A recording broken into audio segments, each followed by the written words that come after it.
So we have seen first special case when V and B are perpendicular to each other. This is V, this is B. Then the particle will do a circular motion with centripetal force always acting towards this center of this circle, and magnetic force is also in the same direction. So this is the first case.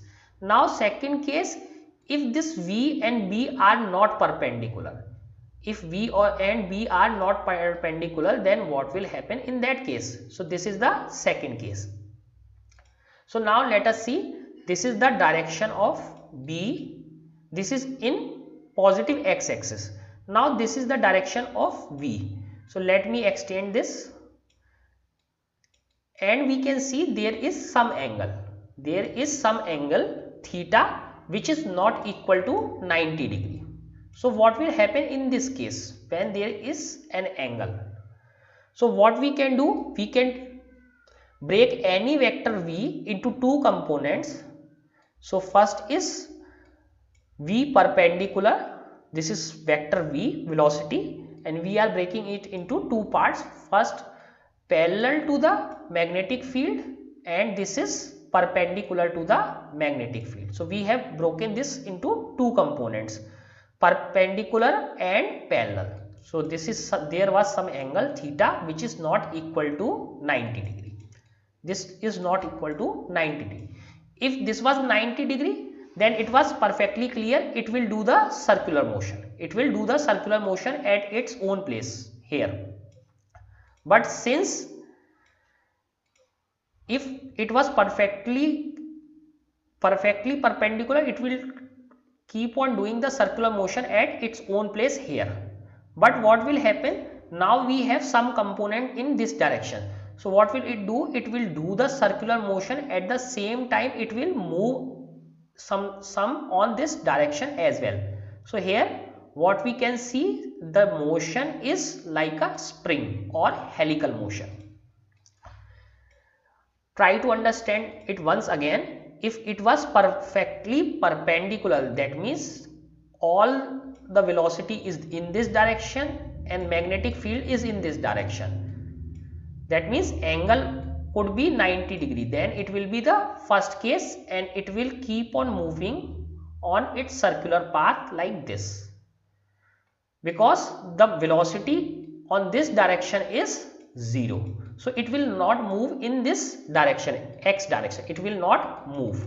Now what will happen, since we don't have direction perpendicular to B, so what we have a component in this direction, that means some movement in this direction, and a perpendicular component in this direction as well. So what will happen, because of this perpendicular direction, this perpendicular component, it will do the circular motion, but this horizontal component or parallel component will try to move in this x direction as well. So what we will have a helical kind of motion. So here we see a helical or a spring kind of motion. Why? Because there is some angle which is not 90 degree. The motion in a plane perpendicular to B is as before. So this motion is as before. This circular is as before, a circular one, thereby producing a helical motion. So what is here, that this parallel component is taking this circular motion in the forward direction as well. So because of that, this is a helical motion, a spring-like motion. If you have not understood this, try to understand once again. If the velocity has a component along B, so this velocity is not perfectly perpendicular to B. So this has a component, this is V parallel along with B, and V perpendicular to B. So this V perpendicular try to rotate it in circular motion, and this will try to move it away. So combining both the motion, this will try to rotate, this will try to take on x axis. So what will we have? We will have a helical motion. We will have a helical motion. You have already learned in earlier classes that if radius r of the circular path of the particle, so if this is describing circular path of radius r, then force is mv square r acts as centripetal force. So we know what is the centripetal force. Fc is equal to mv square by r. For describing this much centripetal force or this circle, so we must have this magnetic force equal to this. Fc is equal to Fm. In that case, what we will have, centripetal force must be equal to this magnetic force. So this is centripetal force, and since we are making a circle, so in circle we have some centripetal force, and since this magnetic force is making it to go in circular path, and this magnetic force is QVB. So equating these forces, mv square upon r is equal to QVB. So V is cancelled. So what we have, r is equal to mv upon QB. So this is the radius of the path. This is the radius of the path on which this particle is moving. So what we have done, we have simply make equal two forces, this centripetal force and this magnetostatic force for circular motion. We had seen for circular motion this velocity was in this direction and this magnetic field in this direction. Both had a component 90 degree. So for 90 degree, you know F is equal to Q V cross B, and in cross this is sine theta, in cross we have sine theta. Sine 90 degree is simply 1. So F is equal to simply QVB. So magnitude of force is QVB, and we put this mv square r and QVB equal because of this magnetic field, this is making a circular path. This particle is making a circular path. One V is cancelled both the side. R is equal to simply mv by QB. For the radius of circle described by the charge particle. So this is the radius of the circle that charge particle was making.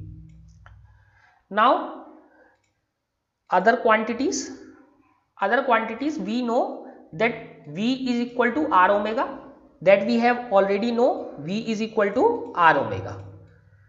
For a circular motion, velocity is equal to R into this omega. What is this omega? This is angular frequency. Omega is angular frequency. So now omega is equal to 2 pi nu, that we also know that omega is equal to 2 pi nu. Now from this, what is omega? From this we had R is equal to mv by QB, and omega is equal to V by R. From this, what is the value of this V by R? So V is equal to R QB upon M and this R. So R is cancelled out. So QB by M. So omega is QB by M. So if somebody asks you that now we know what is the radius of this circle, that we know, but what is the frequency? So frequency is simply Angular frequency is simply QB by M. Angular frequency is QB by M, which is independent of the velocity or energy. Here nu is the frequency of rotation. Nu is the frequency of rotation and this omega is angular frequency. The independence of nu from energy has important application in design of cyclotron, that we will see later. Cyclotron. So why is this independent from energy? Because if there was V, then it must have kinetic energy. Since now we don't have V, this is independent of energy.